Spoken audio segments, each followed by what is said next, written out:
Sa bidyong ito, ating tatalakayin ang mga iba't ibang uri ng condoms ng unang panahon. Ang ancient Egyptians ay may iba pang paraan para hindi magbuntis ang babae sa pagtatalik. Ang kahon medical papyrus, kilala rin bilang gynecological papyrus, at tinatayang ginamit noong 1825 BC. Ang inirekomenda gamit ang dumi ng buwaya at iba pang sangkap bilang contraceptive. Ang mixture ay hinuhulma para magkasya sa sex organ ng babae. Ayon sa isang hypothesis, ang dumi ng buwaya ay alkaline at nagsisilbing spermicide. Ang mga Egyptians ang posibleng unang sibilisasyon na gumamit ng condoms. Sumunod dito ang iba pa. Sa ancient Rome, ang condoms ay yari sa tela o bituka ng hayop. Pinauso naman ng ancient Chinese ang condoms na yari sa silk paper na ibinabad sa oil. Sa Japan, gumamit ang kalalakihan ng tortoise shell o kaya ay sungay ng hayop para takpan ang ulo lang ng kanilang sex organ.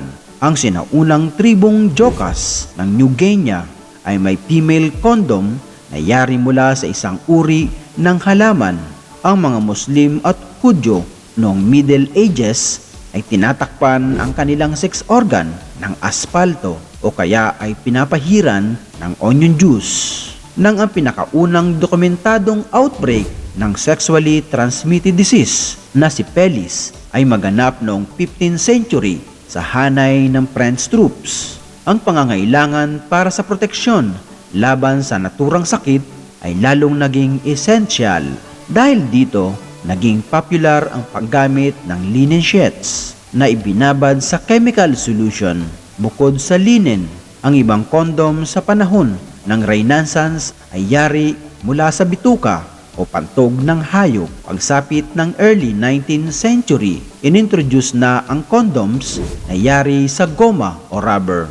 Noong 1850, ilang rubber companies ang nagsimulang mag-mass produce ng condoms. Ngayon, hindi lang basta safe ang paggamit ng condoms. Maliban kung sadyang bubutasin, may iba't ibang design, thickness at flavors pa.